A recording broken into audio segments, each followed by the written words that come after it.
Hello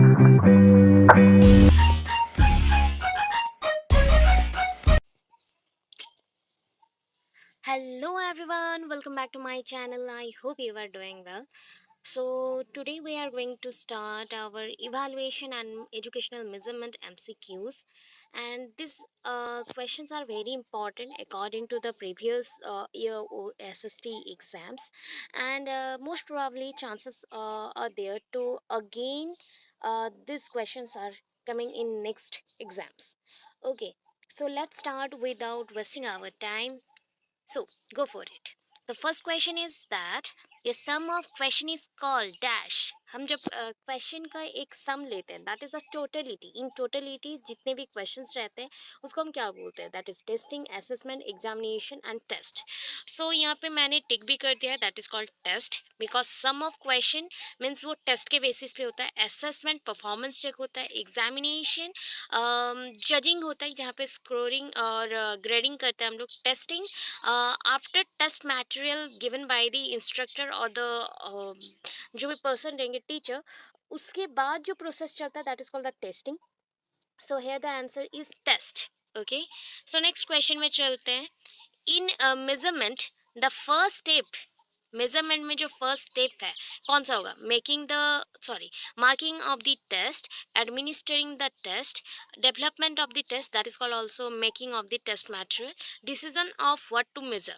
सो हमें क्या करना है? पहले अगर मेजरमेंट करना है, किसी चीज़ का भी मेजरमेंट करना है, तो first of all we have to make sure that what would be you want in your examination process, or what is the basic necessity of this examination. मतलब मेजरमेंट क्यों चाहिए, किस बेसिस पे चाहिए, और मेजरमेंट का मटेरियल बना लिया देन वो सुइटेबल नहीं हुआ उस प्रोसेस के लिए, देन उसको हम प्रॉपर मेजरमेंट नहीं बोलेंगे. So first of all decision लेंगे कि व्हाट टू मेजर, किसको मेजर करना है.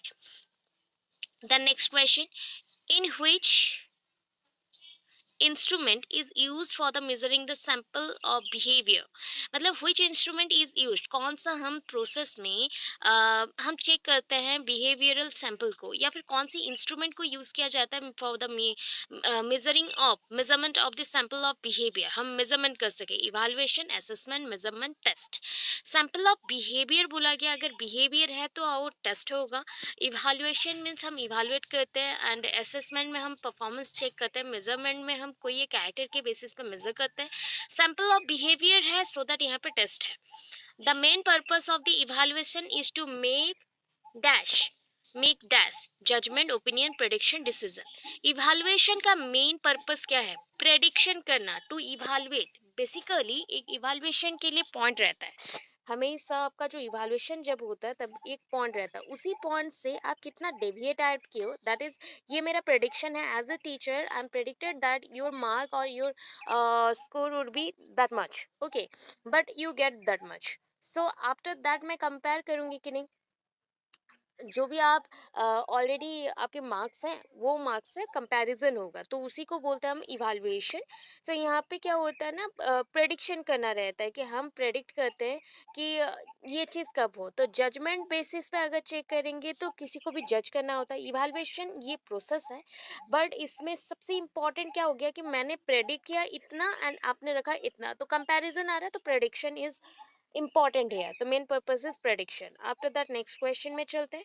Which type of evaluation is used to monitor the learning process? कौन सा टाइप का evaluation important है मॉनिटर करने के लिए, लर्निंग प्रोसेस को मॉनिटर करने के लिए.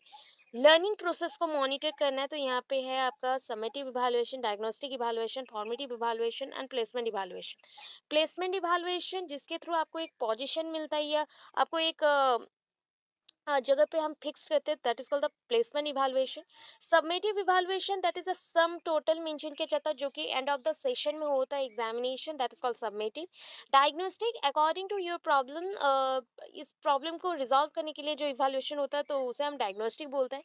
फॉर्मेटिव इवैल्यूएशन एवरी पॉइंट पे हो सकता है, एवरी डे कर सकते हैं by taking a characteristics as a focus point, and after that we take some examination or short evaluation process to check that whether that person uh, whether that person acquiring that much of marks or that much of performance in their day to day life or not. तो इसके basis पे क्या समझे, तो formative बोला गया है, मतलब डे टू डे लाइफ में आपको हम चेक कर सकते हैं। सपोज आपको मैंने जज किया एंड जज करने के बाद मैंने बोला कि मैंने प्रेडिक्शन किया था तुम्हारा इतना होगा, तुमने इतना किया, तो एवरी डे मैं उसका पॉइंट आउट कर सकती हूँ कि कौन से पॉइंट में वो बहुत अच्छा है, कौन से पॉइंट में वो लैकिंग रह रहा है। तो इसके लिए क्या चाहिए, फॉर्मेटिव इवाल्युएशन चाहिए। Formative evaluation is called assessment for learning. Learning के लिए असेसमेंट जो होता है that is called the formative evaluation. अगर असेसमेंट एज लर्निंग हो गया कि हम लर्निंग को असेसमेंट के जैसे बनाएं, देन वो अलग अलग सा प्रोसेस हो जाएगा। तो उसके अकॉर्डिंग समझ लेना, ये हो गया असेसमेंट फॉर लर्निंग आपका formative evaluation, right. So formative evaluation is the right answer. Yellow mark जितने हैं राइट आंसर्स के लिए। The main purpose of the evaluation is to make the judgment about educational. That is the main purpose of the evaluation is to make the judgment about educational dash. हम क्या करना चाहते हैं evaluation के through? Actually हम किसी भी चीज़ का एजुकेशन का एज नहीं देख सकते, time period, quality, quantity. Obvious हम क्वालिटी को यहाँ पे चेक करें, बिकॉज हम एजुकेशन एक पर्सन नहीं है तो उसका एज हम जज नहीं कर रहे, टाइम पीरियड भी जज नहीं कर रहे। क्वांटिटी क्वालिटी के बाद आएगा, बिकॉज हम पहले क्वालिटेटिवली जज करते हैं कि एजुकेशन कितना अमाउंट में सबको हेल्प कर रहा है या फिर उसका जो गोल है, एम्स है, वो फुलफिल कर रहा है। आफ्टर दैट क्वांटिटी में जाता है। Next, what is the purpose of evaluation? Evaluation का पर्पस क्या है? ओके, इवैल्यूएशन का पर्पस क्या है? To measure the achievement of the student. Students का अचीवमेंट को मेजर करना। To test the student in a subject, कोई भी बेसिक सब्जेक्ट पे टेस्ट करना बच्चों को। असाइन करना, असाइन ए मार्क और स्कोर टू ए सब्जेक्ट, उस सब्जेक्ट के बेसिस पे मार्क और असाइनमेंट प्रोवाइड करना, मतलब स्कोर या मार्क को प्रोवाइड करना, उसके अकॉर्डिंग जो भी असाइनमेंट रहेगा सब्जेक्ट के बेसिस पे उसके according again mark and score assign करेंगे। And to make a judgement about the quality of something. So हम इवैल्यूएशन में फर्स्ट तो यूज कर रहे हैं प्रेडिक्शन, आफ्टर दैट यहाँ पे जजमेंट करते हैं quality of something. That means कोई भी चीज का एजुकेशनल पॉइंट का क्वालिटी को यहाँ पे हम चेक कर रहे हैं। So that answer is D. Which has the least scope? Least scope कौन सा लीस्ट स्कोप में आता है, मतलब हम कम करते हैं, स्कोप कौन सा कम देता है। असेसमेंट भी ब्रॉडर सेंस में यूज होता है, इवैल्यूएशन भी, मेजरमेंट भी। टेस्ट नैरोअर सेंस में आता है, बिकॉज ये इवैल्यूएशन और असेसमेंट का एक पार्ट है। सो दैट ये लिस्ट स्कोप प्रोवाइड करता है। What is the purpose of formative evaluation? Formative evaluation का पर्पस क्या है? डे टू डे लाइफ में बच्चे क्या ग्रोथ कर रहे हैं, क्या उनका परफॉर्मेंस, उसको चेक करना। उसके अकॉर्डिंग ऑप्शन देखते हैं क्या है। Check the final status, final बोल दिया तो सबमिटिव होगा। प्रमोशन टू नेक्स्ट ग्रेड, ये भी सबमिटिव है। सिलेक्टिंग स्टूडेंट, ये हो गया आपका हम प्लेसमेंट टाइप दे रहे हैं। Monitoring the progress of the student, everyday बच्चों को प्रोग्रेस के अकॉर्डिंग जज करना। सो ये हो गया option D for the formative evaluation. Next question को चलते हैं, that is the from the following the right sequences, इसमें से कौन सा राइट सीक्वेंस है? Test, measurement, assessment, evaluation. Test, measurement, assessment, evaluation, इसका सीक्वेंस हमें देखना है। Evaluation, test, measurement, assessment. अभी मैंने बोला था असेसमेंट इवैल्यूएशन ब्रॉडर सेंस में यूज होता है, तो टेस्ट सबसे पहले आएगा, उसके बाद टेस्ट के अकॉर्डिंग कैरेक्टर को हम मेजर करते हैं, उसके बाद असेस करते हैं, एंड लास्टली स्कोरिंग प्रोवाइड करते हैं, evaluation. So option number A is the correct answer. From the following in which question marking will be more reliable? कौन सा मार्किंग रिलायबल है, क्वेश्चन मार्किंग रिलायबल है? मल्टीपल चॉइस क्वेश्चन, ऐसे, short answer, completion. Completion complete के basis पे होता है। Short answer 1 और 2 लाइन्स के भी हो सकते हैं या 2-3 वर्ड्स के हो सकते हैं। ऐसे टाइप बहुत ही बड़ा होता है तो उसको मार्किंग करने में प्रॉब्लम होता है। बट अगर मल्टीपल चॉइस है तो 2 कॉलम होंगे एंड उसमें सिलेक्ट जितना बच्चा जैसे सिलेक्ट करेगा उसके अकॉर्डिंग मार्क मिलता है, तो ये मोर रिलायबल होता है मार्किंग के बेसिस पे। So option A is the right answer. Which type of question is difficult to mark the reliability? कौन से टाइप का क्वेश्चन को मार्क करना थोड़ा डिफिकल्ट हो जाता है रिलायबिलिटी के बेसिस पे? स्ट्रक्चर्ड ऐसे, जहाँ पे पूरा ऑर्गेनाइजेशन रहता है स्ट्रक्चरल बेसिस पे। अनस्ट्रक्चर्ड ऐसे, जहाँ पे ऑर्गेनाइज नहीं रहता। Short answer, multiple choice question. हमने पूछा डिफिकल्ट होता है तो यहाँ पे मल्टीपल चॉइस तो इजी है, शॉर्ट आंसर उससे थोड़ा सा डिफिकल्ट। स्ट्रक्चर्ड ऐसे में पूरा ऑर्गेनाइज रहेगा तो वो भी थोड़ा इजी होगा, बट अनस्ट्रक्चर्ड थोड़ा सा मेसी हो जाता है। सो दैट ये ऑप्शन नंबर बी होगा। Projective techniques are basically use to measure. Projective techniques क्यों यूज करते हैं, किस चीज के लिए? Intelligence, knowledge, personality, aptitude. तो यहाँ पे बेसिकली हमने प्रोजेक्टिव मेथड पर्सनालिटी को जज करने के लिए रखा है। In the USA the most widely used format on standardize test. Standardize test कोई एक स्टैंडर्ड के बेसिस पे होता है, तो उसके लिए जो फॉर्मेट हम चूज करते हैं, यूज्ड फॉर्मेट कौन सा है?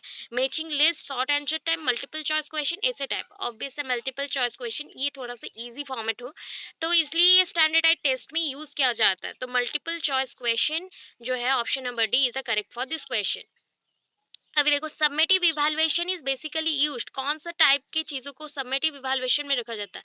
ऑब्वियस मैंने बोल दिया है कि ड्यूरिंग द प्रोग्राम जो होता है वो फॉर्मेटिव असेसमेंट है, एट ऑल द टाइम्स ये भी फॉर्मेटिव असेसमेंट है, at the start of programme ये भी one kind of formative assessment है, तो at the end of the session of the programme जो होता है वो होता है आपका सबमेटिव असेसमेंट। तो right answer is the C. Generally the summative evaluation, next question again number 16।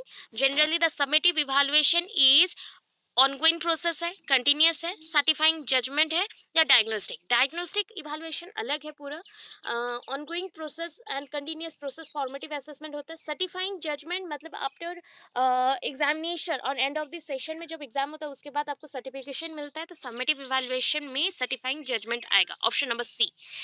Then 17 में चलते हैं, that is which tools of summative evaluation are frequently used. कौन सा टूल समेटिव इवैल्यूएशन का फ्रीक्वेंटली यूज्ड होता है?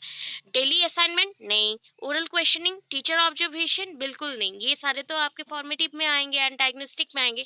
तो option number D is the test. Test use होता है एंड ऑफ दिस सेशन में हम यूज करते हैं, सो दैट टेस्ट होगा राइट आंसर। अभी देखते हैं number 18, the difference between minimum and maximum values. जब हम बोलते हैं कि ये सपोज आपका मैक्सिमम दो पॉइंट्स हैं, एक पॉइंट है 10 और एक पॉइंट है 0 या फिर 2, सपोज यहाँ पे 2 मैंने मेंशन किया, तो 10 माइनस 2 इक्वल्स टू 8, ये जो हमने कैलकुलेट किया that is called range. Highest minus lowest equals to जो भी प्रोडक्ट आएगा वो रेंज के वजह से आया, तो ये हो गया राइट आंसर।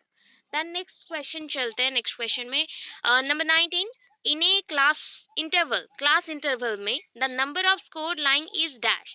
देखिए यहाँ पे मैं इंटरवल मेंशन करती हूँ, जो ये मेंशन होता है जस्ट लाइक 0 to 5, 5 to 10 और 10 to 15, ऐसे अगर मेंशन होता है that is called the class interval. And इसके लिए जो जो अमाउंट या स्कोर्स मेंशन होते हैं, जस्ट लाइक 0 to 5 में 2 मेंशन है, यहाँ पे आपका 6 मेंशन है, यहाँ पे आपका 7 मेंशन है, ऐसे मेंशन है, तो दीज आर फ्रीक्वेंसीज, इसको हम mention. Okay, so what is the main advantage of ऐसे टाइप क्वेश्चन? ऐसे टाइप क्वेश्चन में क्या होता है, can diagnose the learning difficulties of the student. नहीं, ये तो इजी नहीं होगा, because learning difficulties of the student को हमने डायग्नोसिस प्रोसेस में रखा है, एंड डायग्नोसिस में छोटे छोटे क्वेश्चन आप पार्ट वाइज अगर चेक करते हैं तो बच्चों को ईजी होता है सॉल्व करने के लिए। और ऐसे टू मार्क, हम ऐसे इसको यहाँ पे मार्क करेंगे कि नहीं, वो भी थोड़ा लॉन्ग हो गया, लेंथी प्रोसीजर है। The student can guess the answer, student can guess the answer, ये प्रॉम्प्टिंग प्रोसेस है। They can measure complex learning outcome that can not be measure with the other type of question. यहाँ पे ऐसे type जो question है तो वो थोड़ा सा हमारा क्या हो जाता है, एडवांटेज ऑफ ऐसे टाइप क्वेश्चंस हैं जो, तो हम यहाँ पे ऐसे को ओनली मार्क नहीं करते, ऐसे टाइप क्वेश्चंस में लॉन्ग क्वेश्चंस को मार्क करते हैं। तो वहाँ पे हम मेंशन करते हैं कि इसके थ्रू लर्निंग, कम्प्लेक्स लर्निंग जो आउटकम्स है, मतलब कम्प्लेक्स रिजल्ट्स आते हैं, उसको हम जज कर सकते हैं इजीली। ठीक है, देन नेक्स्ट चलते हैं, which is the most widely applicable test item. कौन सा सबसे इंपॉर्टेंट और वाइडली एप्लीकेबल टेस्ट आइटम्स है? Matching, MCQs, completion, short answer. अगर यहाँ पे कॉलम मैचिंग होता तो वो होता, अदरवाइज कॉलम मैचिंग भी एमसीक्यूज में आते, तो MCQ is the right answer. In MCQs the statement of the problem, statement जो मेंशन होता है उसको हम क्या बोलते हैं? प्रॉब्लम का जो स्टेटमेंट है उसे क्या बोला जाता है? That is called stem. ठीक है, ये ए एंड बी है ना, तो इधर आपका प्रॉब्लम्स रहते हैं, ये इधर आपका स्टेटमेंट्स होता है, these are the stems. Okay, and opposite में रहता है डिस्ट्रैक्टर। ओके, तो नेक्स्ट चलते हैं, in MCQs the correct option. MCQs में जो करेक्ट ऑप्शन रहता है उसको हम क्या बोलते हैं? ऑलवेज सबको थिंक करेंगे कि रेस्पॉन्स, बट ये रेस्पॉन्स नहीं होता है, आंसर होता है। Okay, answer is the right answer. In the MCQs incorrect options are called dash. Incorrect जो ऑप्शंस हैं वो होता है डिस्ट्रैक्टर, डिस्ट्रैक्टर्स होते हैं incorrect answers. Okay, next, in MCQs the list of suggested answer, जो लिस्ट रहता है सजेस्टेड आंसर का उसको क्या बोलते हैं हम? Options, alternative choices, all of the above, सारे बोल सकते हैं। ऑल्टरनेटिव्स को हम बोल सकते हैं कि एमसीक्यूज में ऑप्शंस हैं, ऑल्टरनेटिव्स हैं या फिर चॉइसेस होते हैं, सारे बोले जाते हैं। Which is a supply type test item? Supply means always ready for give every ideas. तो कंप्लीशन आइटम है ये, कंप्लीशन आइटम, बिकॉज ये आता है एंड कोई चीज को कंप्लीट करके। देखो, next question is 27 number. Which are the alternative response item? जो ऑल्टरनेटिव रेस्पॉन्सेस रहते हैं उसको क्या क्या बोल सकते हैं? राइट, रॉन्ग, ऑब्वियस ये भी होगा, करेक्ट, इनकरेक्ट ये भी होगा, ट्रू, फॉल्स ये भी होगा। तो all of the above is the right answer है। यहाँ पे सब कुछ पॉइंट्स आ गए, तो all of the above is the right answer. Then next question, matching items have how many columns? जो कॉलम मैचिंग रहता है उसमें कितने आइटम्स रहते हैं, मतलब उसके लिए कितने कॉलम्स रहता है? आइटम्स तो मेनी हो सकते हैं बट कॉलम्स कितने रहते हैं? Two, only two columns mention किया जाता है, two columns, maximum time two columns होते हैं। अच्छा, next question 29 number. Who was the founder of modern intelligence test? Modern intelligence test का कौन फाउंडर है? फाउंडर इज, मैं ऐसे भी आपको मेंशन कर सकती हूँ, अल्फ्रेड बिने, अल्फ्रेड बिने। सो अल्फ्रेड बिने, जितने भी पर्सन का नाम है, Terman, Stern, Guilford and Alfred Binet इधर मेंशन है, तो सारे person intelligence theories and types of intelligence theories के ऊपर वर्क कर रहे थे। एंड अल्फ्रेड बिने ने for the first time modern intelligence test को निकाला था। Who presented the formula? Last question, who presented the formula to determine IQ? IQ के जो फॉर्मूला किसने दिया? That is called Stern. Stern ने मेंशन किया था, उसको याद रखना है आपको। Stern is the right answer. I hope आज का वीडियो आपको अच्छा लगा हो, and these videos are not only for the OTET but also for coming OSSTT, CTET और other any type of exam जहाँ पे ये सारे पॉइंट्स लगते हो, दैट इज OAVS हो गया या कहीं पे, बिकॉज हम जितना मैक्सिमम प्रिपरेशन करेंगे उतना बेटर है, हम बेटर और भी ज़्यादा कर सकते हैं।